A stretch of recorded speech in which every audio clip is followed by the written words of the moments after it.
Hey everyone, I hope you're having a fantastic day so far. Today I want to talk about how you can find your first contract, even if your network is small. You think you don't have a network. And there's a clue in that, okay? Everyone has a network to a degree, and you have to be able to lean on it. But let's assume that's not what you're leaning on, because I know a lot of people are scared to talk to people these days.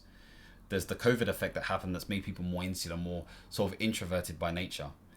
And if this wasn't your nature before, I can understand it can be difficult because that's definitely happened to me. I've become more introverted by nature. Whether you see that or not, it's a different story, but I know that's definitely the case. And so, introvert, extrovert, this is all sort of like applicable. I think the first thing you have to remember is stop attaching your sort of like idea and vision of the future to some sort of like big level of pressure. There's no need for that. Start with the basics. The first thing you need to start thinking about is value. How do I articulate value? How do I present value? And really, it comes down to outcomes. Let's think about it like this. When you are looking to buy something, yeah, you think to yourself, what can it do for me? You're not thinking about the business owner who made it. You're not thinking about any of that. You're thinking about the function. Functionally, what does it do? What are the features? But also, how does it benefit me? How does it make my life easier?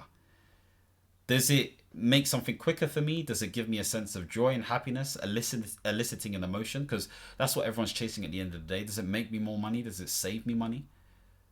Does it just make me better in some way? On the flip side, the end client needs to know that you're going to make their life easier at their organization or place of work or whatever it may be. So then, thinking logically, number one, you have to pick a niche. You have to narrow down in an area that makes sense. It stops you from getting distracted. I'm telling you, I've gone down this road. It stops you from getting distracted. You may start all over the place, but you'll start realizing what's working. And if you happen to be good at so many things, you have to pick one. Otherwise, you're going to be spread thin and you're going to get burnt out. I'm telling you, if it hasn't happened already, that's going to happen. So if you pick one, maybe you can spread out later because you have the resources to do it. It helps your thinking be more efficient. The next step is to then think about what problem have you solved before. If this is in a working capacity or you're looking to get into contracting, then you've got all your experience previously that has helped you. If you've done multiple different jobs, what is the common thread? What have been the transferable skills?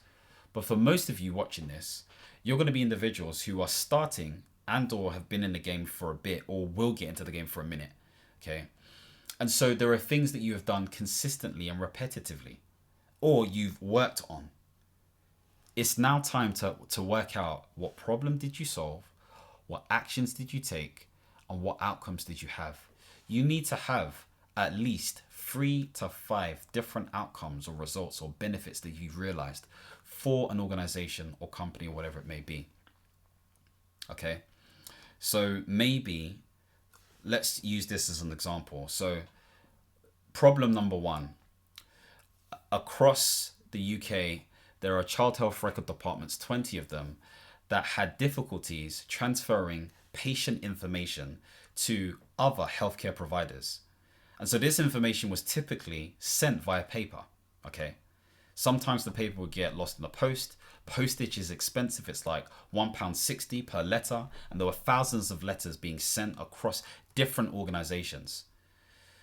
Now, in light of AI and technology, there is an opportunity to digitalize this whole process. And in fact, consolidate these 20 different child health record departments into 2 main hubs, digital hubs. And so what was done? Number one, a strategy needed to be developed to understand the approach that needed to be taken. Number two, needed to speak to various different stakeholders to understand precisely what needs to be done and what the problem is, analyzing data, understanding white papers and policies and all of this kind of stuff there. Number three, a plan was developed once that was sought into in order to define what steps needed to be taken. Developed a work breakdown structure, developed a schedule to help realize this plan, and other sort of project assets to manage risk appropriately and communications, etc., etc.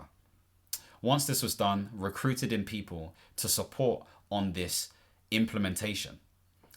You get the picture. I don't want to go through all of it. You get the point. And see how I did that seamlessly, because I've got a framework in my head. Yes, I may have missed stuff here and there, but that's a typical framework, so to speak. And so now that I've done that, you could say the result of doing all this stuff was that we were able to consolidate 20 different child health record departments into 3, with one of them being consolidated into another. This has meant that we've reduced costs by 50%, and now rather than spending £1.60 per letter, we're spending 80p per text. So it's a huge win. We've saved hundreds of thousands of pounds across the healthcare industry, or NHS, or whatever it may be. Now, you could keep on going, but that's a huge benefit. There's a cost involved. There is a transformation involved. There's a reliability in terms of patient records that are coming through. There is a satisfaction score in terms of those individuals receiving that piece of information that they didn't receive before. There is now a capability that's been opened in terms of the fact that patients can now receive this information on their phones, because it's not just about text. They can get it on their apps. So you can see the story that's being thread. Now, of course, this is me speaking it. When you're typing it, it's going to be more succinct. Of course, in the CV format, it's going to be even more succinct. So you need to be really clear about the value that you provided. What value did I provide in that example? Well, you provided strong program or project management expertise and delivery. And the value you provided was a digital solution that ensured that information was efficiently and effectively transferred across the healthcare system and infrastructure. That's the outcome that was produced. There was a 50% saving in costs. Notice the difference. Can you say that for some of the stuff that you're doing? And if you can, seriously, well done. But if you can't, just work on it. This is not a sort of like, oh, you're not doing good. No, just work on it. So once you've done that, you want to be in a position where you produce a solid CV. 2 pages is what makes sense. Yes, you may do 3. That's also okay. But I'm going to say 2 to 3 pages. Really 2.5 is what most people get down to. Get rid of any unnecessary experience. And if you want to keep your experience, then you're not really going to talk about sort of like roles and responsibilities, so to speak. For the additional experience, you're just going to have from what time to what time you did it, what role it was, and where it was. No sort of like actions that you took and all that kind of stuff there. But for the relevant experience, you want to highlight this on your CV. You want to be very comprehensive. Okay, not crazy. Okay, some people would suggest that you only have like 3 bullet points per experience. Other people may suggest that you have 6 to 8 bullet points per experience. I think you'll know. It comes down to your level of seniority, okay? And it comes down to your experience, and it comes down to what you're applying for as well. I think a healthy number is like 4 bullet points at least, okay? 4 bullet points at least. 6 is okay, 8 may be excessive, you have to decide. And this requires you to be succinct. It requires you to be succinct. You're not trying to like overdo things. The tech industry may want you to have very sort of like small bullet points for your CV. Public sector may be more, because they're like, I need evidence that this person is saying the right stuff. So lead with a strong profile, okay? You can check my CV writing video that I did previously, or you can check out my CV writing template below. You can click on the link below and you can find out more information on that. I think it actually has the video that I'm referring to, so that's a double win. You can check out that video. But make sure that the adjectives that you're using, I think it's adjectives, describing words. Yep. I think that's the word, or adverbs. I don't even know. Make sure the words that you're using, no, it's adverbs, I think. Make sure the adverbs that you're using, someone can correct me in the comments, so let me know, are strong, okay? But for your level. So if you are in a support role, then say supported, administered, facilitated. If you're slightly higher, then you can say coordinated, managed, whatever it may be. And then if you're more senior, you want to say delivered, led. Um, I think, the AI likes to say spearheaded. Oh my gosh, who uses that? So there are different things that you can utilize. Okay, built, developed, all of this kind of stuff there. So be creative with the language.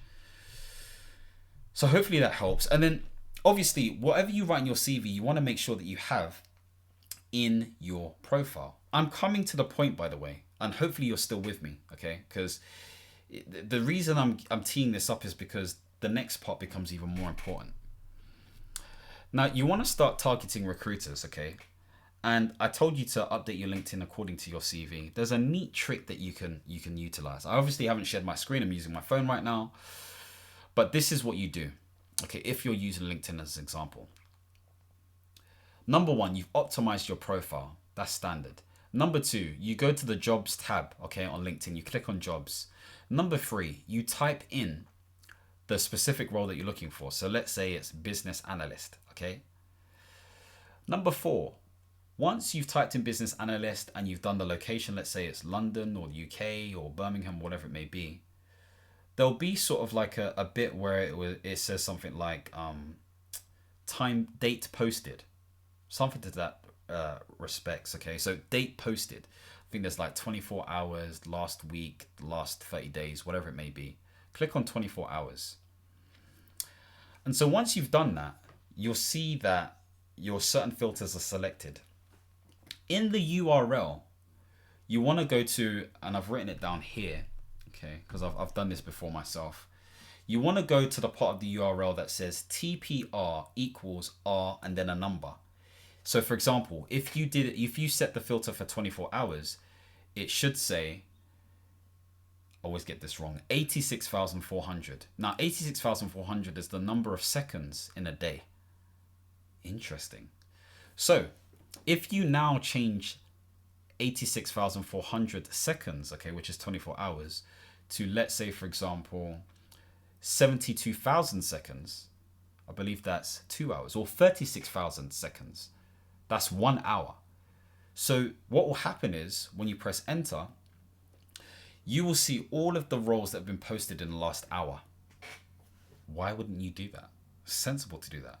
So yeah, some people may apply for those roles, but what I would do is I would contact that recruiter. Yes, I may apply for it and all that kind of stuff there, but you have to be careful with LinkedIn because people are just mining contact information. You want to go to the official websites or the official places to actually apply for this stuff and do it the laborious way. Yes, you still have to do that. But I would contact those recruiters and say, hey, I've seen that you've just posted this role. I am a X, Y, and Z. Say who you are and broker a meeting if you can. They're obviously going to want your CV. They're going to say, oh, please send me through your CV. And then, we may have a conversation. Sometimes they don't say that, but try to get a conversation set. So you can learn more about the role, learn more about sort of like what other roles they have on offer. You can have a proper sort of conversation. And this is where the video I did yesterday comes into play. So this is a very neat tactic. This is gold. So hopefully you can see that this is a gold sort of like approach. So moving on, I'm just checking my notes. You've done sort of like the sort of heavy lifting and all that kind of stuff there. But to be honest with you, like, you don't have to just use LinkedIn. The way I got started, okay, was, well, there's two different approaches that I took. So the actual initial way that I got started was I opened my mouth and I said to somebody who we were developing a friendship, we're great friends now. I opened my mouth and said, her name's Katrina. I said, Katrina, I'd love to learn more about how you got into the contracting space because I believe it's something that I could get into and may potentially be really good at. So yeah, I'd love to know your thoughts. And I struck gold because she explained everything to me the best way. I asked someone before, it didn't work out. So I had a bit of trauma from that. That may be your journey, okay? And that may be enough for you to understand. And also these people may be able to refer you to different people. And that's exactly what she did. And then I started to find other people from, I think I found someone, no, I didn't even find someone. Someone from my old school saw what I was doing because I was posting stuff online, basically saying I'm looking for a contract. I was also talking about stuff on YouTube and all this kind of stuff there, and on LinkedIn. And he contacted me and said, hey, I know somebody who's a contractor. They may be able to help you. I sat down with them. They referred me to people. We spoke about contracting in a deep level. And because I was developing myself as a coach back then, I was able to exchange information to them. There was another person I worked with. Again, we don't speak regularly or anything like that, but he saw my posts. Okay, this is a bit later on, but he saw my post and was like, oh, you're looking to do contracting. I've been doing that for a number of years, and not even a number of years, for a year or so.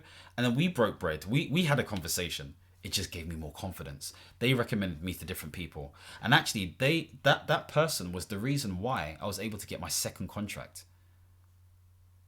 What is the lesson here? Closed mouths don't get fed. Something my sister and brother-in-law once said to me. Posting online does help. It shows intention. Not everyone's going to interact. But they're watching, I'm telling you. And let's not even get into the details as to why people interact or don't interact. It's perfectly up to them. So these things can help you. I'm not saying they guaranteed help, but they can help you. The bifector effect, I guess so, of me posting online versus me opening my mouth and getting referred to different people was the reason why I got my first contract, was introduced to my first recruiter, and it's the reason why I was able to get more contracts further on. I would say, if I think about all of the different contracts that I've done, this current one, which is more consulting, is the only one that didn't rely on a person. So yes, you can do all of this stuff, and I was able to grow my network not just through the fact that I was speaking to people, but because I optimized my profile on CV Library and some of the other ones. And because the CV was on point, people contacted me, people called me. So that's the other way you do it. If you can't get people, your CV needs to be on point. It has to be. Your actual profile on that job board needs to be on point. So let me not even labor the point even more. You get what I'm saying. So hopefully that was valuable for you. And so I think I've covered all my points, because this one's pretty similar in terms of lead with value even before you're hired. And this is where the whole content thing comes into play. And just so you're clear, the stuff that I was posting was in relation to stuff that I was doing at work. So this was around implementation, change management, a bit of coaching stuff,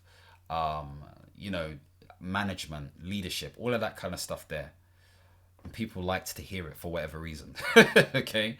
So the point being made is that if you attempt all of this stuff, you put yourself in a strong position. So let's go through it. Number one, make sure you start with your existing wins and be clear about how you define outcomes. PAR model, okay? Number two, incorporate this stuff into your CV so that you have a winning chance, because it's your strategic selling document. Number three, you want to build relationships with the right people. You have to open your mouth. You have to. And if you don't, your alternative is making sure that you optimize your profiles, your LinkedIn, which is aligned to your CV, your job boards ones and freelance marketplaces, so that you have the best chance. Because the fourth thing is, people start to contact you. You want to be a magnet. Yes, you need to be proactive, but you also want to be a magnet.